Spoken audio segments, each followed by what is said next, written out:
सांगलीमध्ये रंगली चंद्रकांत पाटील, विश्वजित कदम, विशाल पाटलांमध्ये जुगलबंदी। सांगलीच्या औदुंबरमध्ये भाजपाचे मंत्री चंद्रकांत पाटील, काँग्रेसचे खासदार विश्वजित कदम, खासदार विशाल पाटील यांच्यात चांगलीच जुगलबंदी रंगली। विशाल पाटील आणि विश्वजित कदम यांनी पालक म्हणून पाल्यासारखं सांभाळून घ्यावं असं सांगितलं, तर चंद्रकांत पाटलांनी निधीसाठी तुम्ही पाल्य आहात का असा मिश्किल टोला लगावला। तांत्रिक बोटींच्या लोकार्पण सोहळ्यानिमित्त आयोजित कार्यक्रमांमध्ये तीनही नेत्यांमध्ये जुगलबंदी रंगल्याचं पाहायला मिळालं। तुम्ही आम्हाला दोघांना आपल्या पाल्यासारखं सांभाळून घ्यावा, आम्ही तुम्हाला निधी मागतो, आमच्यावर लक्ष असू द्या। आता जिल्हा परिषद निवडणुका आहेत, त्यामुळे पालकमंत्री पदाचा 4 ते 5 महिने राजीनामा द्यावा, पुण्याची जबाबदारी घ्यावी, जिल्हा परिषद पार पडतो मग पुन्हा या, कारण मागच्या वेळी पालकमंत्री होता त्यावेळी निवडणुकी आम्हाला खूप त्रास झाला असं मिश्किल विधान विशाल पाटील यांनी केलं।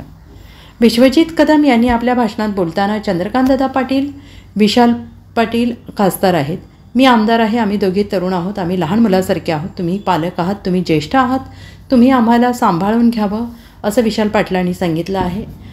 अशीरेक विश्वजित कदम यांनी उडत विकास निधीबाबत थोडं जास्त सांभाळावं असं अपेक्षा चंद्रकांत पाटलांकडे विश्वजित कदम यांनी व्यक्त केली आहे। दरम्यान विश्वजित कदम आणि विशाल पाटलांच्या पाल्य आणि पालकाच्या विधानावरून पालकमंत्री चंद्रकांत पाटील यांनी आज भराभर बदलणारं प्रवाही राजकारण झालेलं आहे। यामुळे ते आज निधीसाठी आम्ही पाल्य आहेत असं म्हणतात, पण उद्या ते सकाळी नावच बदलून टाकतील असं मिश्किल टोला विश्वजित कदम आणि विशाल पाटील यांना लगावला आहे। त्या लोकांनी आम्हाला मदत पाठवली, ती लोक अडचणीत असताना आपण मदत दिली पाहिजे ह्या भावनेनं ह्या भागातल्या लोकांनी बाळासाहेबांनी पुढाकार घेतला, पण सगळ्यांनी ह्यात सहभाग घेऊन त्या ठिकाणी आपल्या बंधुवांना भगिनींना मदत करण्याची भूमिका ह्या अक्कलकोपांनी ह्या परिसरातील गावांनी घेतली। तर ह्या गावाला परंपरा आहे आणि काही लोकांनी सांगितलं या गावाला परंपरा आहे सगळ्यांना सामावून घ्यायचं, सगळ्यांचे वाद मिटवायचे, म्हणून त्यांनी सांगितलं पालकत्व स्वीकारा।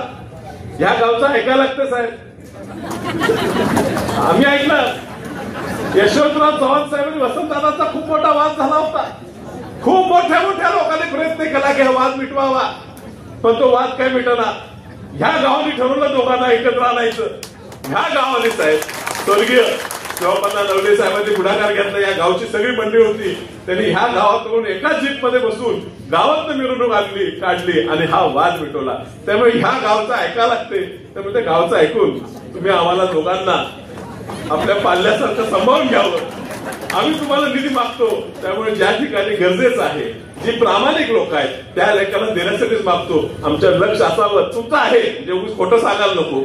चंद्रकांत दादांचं आज सत्ता असून मी आज खासदार आहे नाही, पण पूर्वी सुद्धा काही नव्हतो त्यावेळी दादांचं प्रेम हे सातत्याने आमच्या पाठीशी राहिलेलं आहे। शेवटी आता पार्टी आल्यावर अडचण होते, आता निवडणुका जिल्हा परिषद येणार, आम्ही म्हणतो काहीतरी म्हणून पालकमंत्री म्हणून दादा तुम्ही 4-5 महिने राजीनामा द्यावा, तुम्ही पुण्याची जबाबदारी घ्यावी, जिल्हा परिषद पार पाडतो पुन्हा या, कारण मागच्या तुम्ही पालकमंत्री होता, इलेक्शन झाले आम्हाला खूप त्रास झाला, तर तो पुन्हा होऊ नये, पण तुम्ही आमच्या ह्या परिसराकडे चांगलं लक्ष देताय, तुम्ही स्वतः आग्रह विश्वजित कदमांनी केला, तुम्ही स्वतः ह्या ठिकाणी आला, आमच्या गावाला ह्या ठिकाणी मान दिला, याबद्दल तुमचे आभार मानतो। खूप बोलायचं पण वेळ कमी आहे, दादांपूर जात असल्यामुळे मी आपल्या सगळ्यांची रजा घेतो। जे जिल्ह्यामध्ये राजकारण होणार नाही ते अंकुरकोप मध्ये आणि म्हणून ह्या ठिकाणी आज सांगायचे, पण तरी सुद्धा माणसं जागृत आहेत, विकासासाठी एक येतात, परंतु आणि विकास या गावाचा घडवून आणतात, हे आम्ही सातत्याने या ठिकाणी पाहिलं। दादा विशालराव खासदार आहेत, मी आमदार आहे, आम्ही दोघे तरुण आहोत आणि लहान मुलासारखे आहोत, तुम्ही पालक आहात, तुम्ही ज्येष्ठ आहात आणि तुम्ही आम्हाला विशालराव म्हणाले आम्हाला सांभाळा।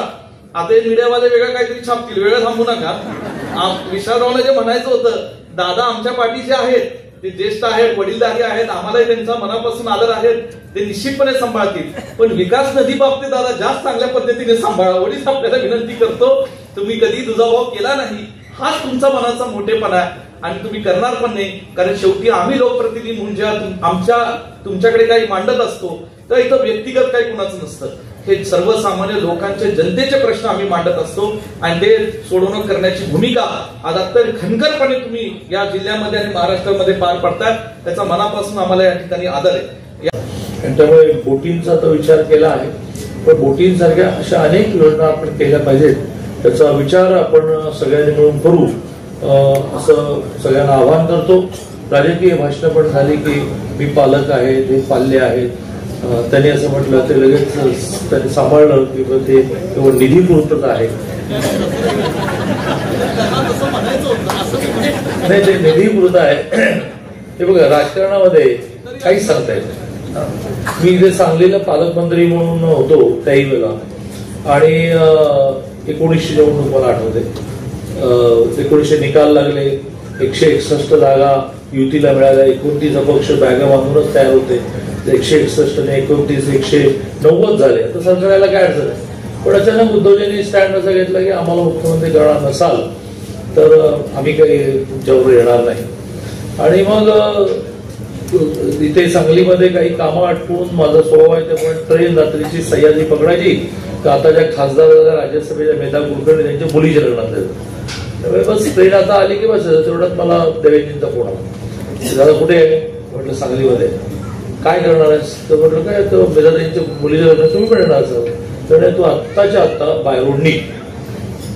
म्हटलं कुठे पोहोचू? मुंबईला पोहोच. आणि नंतर दर 2 तासाने ते मला फोन करून येतो, कुठपर्यंत आलाय? म्हटलं काय झालंय काय असं, मला आज इतकं काहीतरी मुंबईत अर्जन्सी निर्माण झाली की काय. असं करत करत मी पहाटे 4ला पोहोचलो मुंबईमध्ये. सह्याद्री गेली, मेधाताईंच्या मुलीचं लग्न गेलं, आणि माझ्या बंगल्याच्या बेडला चिठ्ठी होती की 7 वाजता तयार राहा, तुला घ्यायला कोणीतरी येईल. भूत बंगल्यासारखंच काहीतरी चाललं. तो मला 7 वाजता कोणीतरी घ्यायला आलं आणि तो म्हणाला की चला आपल्याला जायचं. कुठे जायचंय बाबा, मी राज्याचा सिनियर मिनिस्टर आहे, कुठे घेऊन चालला मला? गाडी निघाली राजभवनकडे. गाडी राजभवनमध्ये पोहोचली. राजभवनमध्ये का आली गाडी? अजून काही शपथविधी वगैरे ठरला नाही, सकाळचे 8च वाजलेले. आणि मग तो ऐतिहासिक सकाळचा पहाटेचा शपथविधी झाला. इतकं राजकारण इंग्लिशमध्ये त्याला ब्रीड म्हणतो. हा, भराभर बदलणार प्रवाही राजकारण आहे. त्यामुळे काय माहिती की आता निधीसाठी ते म्हणतायत की आम्ही पाहिजे आहोत. उद्या सकाळी ते असं म्हणतील किंवा हे तुम्ही आता काय करा, तुमचं नावच लावून टाका. गमतीचा भाग सोडा. ही दोन्ही घराणं इतकी मोठी घराणी आहेत. त्या घराण्यांनी एक मोठी त्यांची परंपरा आहे राजकीय कामाची, सामाजिक कामाची.